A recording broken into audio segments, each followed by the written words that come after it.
Olá, amigos! Muito bem, terminou no Independência em Belo Horizonte. América 2, São Paulo 2, resultado que classificou o São Paulo para a semifinal da Copa do Brasil. Ei, Laiá, ei! Vai só afunilando, afunilando e ficando difícil, afunilando, afunilando e ficando difícil. O São Paulino não tem um dia de paz, né? Tudo pro São Paulo esse ano é difícil, cara. Que coisa impressionante. Mas eu tô vendo tô tentando ver com olhos positivos da seguinte maneira: o São Paulo tá aprendendo na marra a criar casca. Porque nada é fácil. Nada, nada, nada é fácil para esse time. Contra o Ceará foi uma batalha terrível. Ganhou o primeiro jogo de 1-0, perdeu o segundo por 2-1, foi para os pênaltis, aquele sofrimento desesperador. Contra o América, vitória por 1-0 no Morumbi. E aí hoje, quando parecia tudo tranquilo com 2-0, os caras conseguem buscar um empate 2-2. O 3-2 ainda levaria o jogo para pênaltis, né? Então, de certo modo, o São Paulo ainda tinha uma margem de segurança razoável, mas vou te falar uma coisa, não é fácil, hein? Ser São Paulino tá, rapaz, teste de cardíaco todo jogo. Mas tá tudo bem. Eu acho que tem algumas coisas positivas para destacar. Ah, o mais importante do São Paulo agora é que me parece que aquele futebol mais consistente que foi visto no final do Campeonato Paulista, no começo da Copa do Brasil, da Sul-Americana e no começo do primeiro turno do Brasileiro, está voltando. E uma coisa está se comprovando, né? Os desfalques, na forma como eles vieram, aquela quantidade imensa de jogadores de uma vez, realmente fez muito mal para o São Paulo. Porque o São Paulo precisou se desdobrar quando não tinha esses desfalques, chegou a fazer boas partidas que não conseguiu vencer, e agora esses caras estão voltando, e aí você tem um time pelo menos mais equilibrado, você passa a ter opções, você passa a poder contar com jogadores que vão suprir a necessidade do time quando algum jogador importante não estiver ali, e jogador com um pouco mais de capacidade para isso. Então o Patrick voltou, é uma opção boa, o Nicão voltou, mais uma vez comprovando isso uma opção boa para alguns momentos de alguns jogos. Tem sido um jogador importante nessa fase. Só mesmo aqueles jogadores cuja a contusão foi muito grave e demorada para voltar, o caso do Arboleda, que só volta o ano que vem, e o caso do Luan, se bem que o Luan está até treinando, mas ainda não tem condição de jogo, né? Essas realmente não dá para contar ainda. Então, o lado positivo é esse: o São Paulo fez um bom jogo no domingo contra o Red Bull Bragantino, fez um bom primeiro tempo contra o Ceará na quarta-feira passada, e para mim fez um jogo bom, de um modo geral, hoje contra o time do América. O placar é muito mais reflexo das circunstâncias do jogo do que da incapacidade do time em alguma coisa, algum erro muito sério cometido. São Paulo, para mim, fez um primeiro tempo excelente, fez 2-0 e podia ter feito mais. Aí vem a primeira circunstância que deixa o time um pouco complicado no jogo. O pênalti do Reinaldo, um pênalti besta, mas assim que não é que o Reinaldo fez uma besteira gigantesca, ele foi tentar marcar e foi tentar se antecipar ao Maidana, que estava muito bem no jogo. Aliás, esse jogador é bom, é um jogador que, inclusive o São Paulo teve uma história muito curiosa com ele, né, em 2018, 2017, aliás, tentou contratar, uma negociação mal feita pra caramba, no fim não podia trazer o jogador, porque ele tinha problema lá no contrato dele com o empresário anterior, na época do Criciúma, mas tem jogado bem, jogou bem no Sport, está bem no América, é um jogador para ser observado. E o Reinaldo sobe e alarga o braço demais, e aí na hora do cabeceio do Maidana, a bola bate e a leitura de interceptação feita pelo VAR está correta. Está correta, ele bloqueia a passagem da bola, é pênalti. Aí o São Paulo toma o gol de pênalti, 2-1. Tá tudo em casa, porque o América teria que fazer 3-1 para poder vencer a partida, né? Naquele momento. Aliás, minto, desculpe. O América teria que fazer 4-2 para vencer a partida. Então ainda era uma vantagem grande. Aí, segundo tempo começa, de novo para mim, com o São Paulo jogando bem, um pouco mais recuado. E é natural. As pessoas, quando veem o jogo, têm que entender uma coisa. O América está perdendo.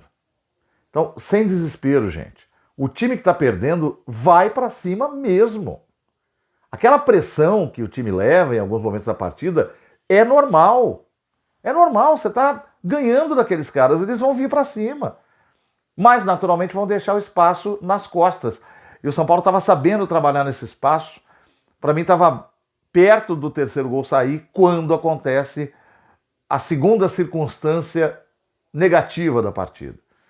O Miranda vai para uma disputa de bola com o Everaldo. Ele se atrasa um pouco na hora de tocar na bola. Nisso o Everaldo já tinha tocado e aí ele chuta o pé do Everaldo. Ele sente, inclusive, a pancada e cai também. Mas é falta. É falta no jogador que tem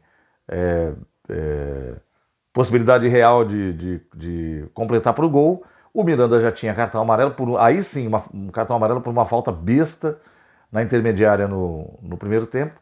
Tomou o vermelho, já era. Aí você tem uma mudança de dinâmica de partida muito grande.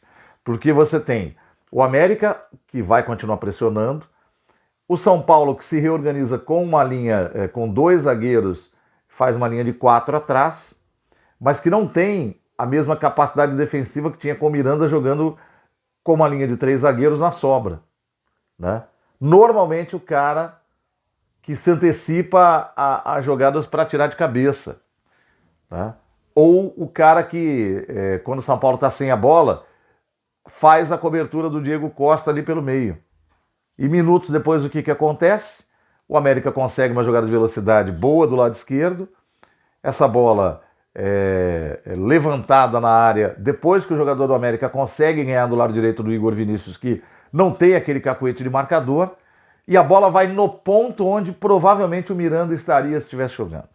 Aí o Everaldo entra livre e bate para o gol e faz o gol de empate. 2-2, e aí você tem uma dinâmica diferente mesmo, em quase 100%. Você vai ter o América pressionando para fazer o terceiro gol. Lembre-se que o América precisa vencer o jogo por 4-2, 2-2 não lhe basta, 3-2 leva para os pênaltis. Então é pressão. É pressão. E você tem um time que está acostumado com os 3 zagueiros, perde um zagueiro, faz uma linha de 4 com um jogador do lado direito que até ajuda, mas não tem o cacuete de marcação. Em seguida você tem o machucado do Luciano, que tem que sair, aí o Rogério já faz a alteração que ele faria. Sai o Luciano, entra o Nicão, e depois sai o Igor Vinícius, entra o Rafinha, né? Que apesar de baixo tem uma noção de posicionamento defensivo do lado direito melhor e também é mais experiente. É aquela história do macaco velho que vai saber segurar a bola, que vai saber tocar na hora certa. Depois você perde o Caleri, porque ele também sentiu demais, aí entra o Patrick em campo, né? E entra o Wellington no lugar do Reinaldo, que já estava esgotado, não fez uma grande partida o Reinaldo. E aí o Wellington fez um negócio muito interessante. Essa foi a terceira partida que o Wellington precisou ajudar o time defensivamente. Para mim ele conseguiu. Tirando o jogo do Ceará, que ele dá aquele passe ridículo, onde sai o segundo gol do Ceará, ele jogou bem defensivamente hoje de novo. O São Paulo abdicou de usar o Wellington para construir os ataques, até conseguiu em alguns momentos, mas primordialmente ele foi um jogador para ajudar na defesa, e acho que ele conseguiu. Depois entrou o Alisson, que é o jogador de mais pegada, que ia entrar para ajudar a segurar a bola, e ele faz bem isso. Depois ele foi fazer uma atuação defensiva lá do lado direito, dobrando com o Rafinha, até liberando um pouco o Rafinha. E o São Paulo, aos poucos, foi se reorganizando em campo, e mesmo tomando pressão, passou a ser de novo um time mais consistente da intermediária defensiva. Claro, os últimos 10, quase 15 minutos, se você pega o jogo ali, você tem a sensação de que o São Paulo está sendo massacrado, mas você tem que contar aí que você tem um time desesperado para fazer um gol contra uma equipe que tem que administrar o placar que está ali, que tem um jogador a menos e que perdeu todos os seus atacantes de ofício. Então é mais difícil para o São Paulo a missão de contra-atacar. No entanto, ele fica mais forte defensivamente. Acho que o Rogério fez uma leitura muito inteligente da situação que o São Paulo se meteu ali e o time melhorou, e aí o América conta com outras coisas também, né? Tem a dificuldade de chegar ao ataque, tem o peso do tamanho das camisas, isso conta sim. E aí no caso de hoje ainda tinha a torcida do São Paulo praticamente dividindo o estádio com a torcida do América, e aí essas coisas todas elas somadas, com muita garra, muita luta desse time, mais uma vez, muito coração, São Paulo conseguiu segurar o placar até os 52 minutos do segundo tempo, 53, 2-2, e agora vem o Flamengo! Amanhã tem sorteio de mando de campo, mas olha, sinceramente, não dá para arriscar nada, não dá para dizer nada do que pode acontecer. A única coisa que dá para dizer é que o Flamengo é muito favorito. Se o São Paulo não vai ter o Miranda que foi expulso, e se não conseguir recuperar os dois atacantes, que parece que são contusões leves, mas o Caleri saiu sentindo a virilha, é sempre muito ruim, né? Se o São Paulo não tiver esses 3 jogadores em campo, eu prevejo uma surra, uma piaba do Flamengo contra o São Paulo. Se tiver todo mundo, dá para perder 2 de 1-0. Eu acho que a missão do São Paulo de chegar na semifinal da Copa do Brasil foi bem cumprida. Ganhar a Copa do Brasil é muito bom, por ser a primeira vez, pelo prêmio em dinheiro que recebe, mas é muito difícil. Passando da semifinal com o Flamengo, caso passe, você tem Corinthians ou Fluminense do outro lado, o Fluminense jogando um futebol encantador, mas que se ajusta muito ao jogo do São Paulo, né? Daria um belíssimo jogo final. E o Corinthians, que quando chega é perigoso, e que se não estava tão bem até outro dia, é um time de muita força. E um time que talvez tenha recuperado um pouco da sua autoestima com a vitória de ontem contra o Atlético Goianiense. Mas isso tudo a gente vai ver depois. Precisa ver primeiro se o mando do São Paulo contra o Flamengo vai ser no Morumbi no primeiro jogo ou se vai ser na segunda partida. Hoje em dia não conta muito e contra um time como o Flamengo conta menos ainda. Mas, por exemplo, se o São Paulo pegar a decisão no Morumbi, ele já sabe que tem que ir no Maracanã e não pode tomar 5-0. Se o São Paulo pegar a decisão no Maracanã, ele sabe que não é fácil ganhar do Flamengo, mas tem que tentar pelo menos fazer um 2-0. Né? O que não quer dizer que não perca a volta, mas torna mais difícil a missão rubro-negra. Né? Fora disso, é a chance de queda. E mais um detalhe importante, por causa disso, desses novos desfalques, eu acho que o torcedor são paulino tem que, até, de novo a palavra circunstâncias aqui, até pelas circunstâncias atuais, não esperar muita coisa do clássico domingo contra o Santos na Vila.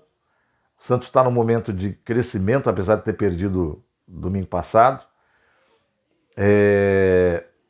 E o Santos não está em nenhuma outra competição. E o São Paulo não vai poder levar time completo para a Vila. O bom é que o São Paulo hoje tem opções, não são muitas, mas para fazer um time alternativo um pouco melhor, mas não dá para garantir uma vitória contra o Santos. Eu acho que sair da Vila com um empate no domingo, mesmo sendo o 12º do campeonato, será uma vitória para o São Paulo, mas eu acho que não dá para esperar nada. O foco é nas Copas, não tem jeito. Quarta-feira que vem tem Copa do Brasil, na outra já é Sul-Americana, semifinal também.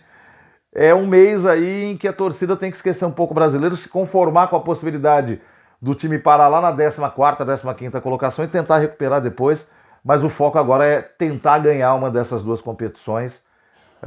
Times com o tamanho do São Paulo, eles têm que entrar nessas fases para vencer, perder é do jogo, mas o São Paulo tem que entrar para vencer a Copa do Brasil e para vencer a Copa Sul-Americana e tentar resolver a sobra do brasileiro depois. É isso, todo mundo contente e vamos lá, cuidando do coração, hein, que vou te falar uma coisa, ser São Paulino tá perigoso, rapaz. Valeu!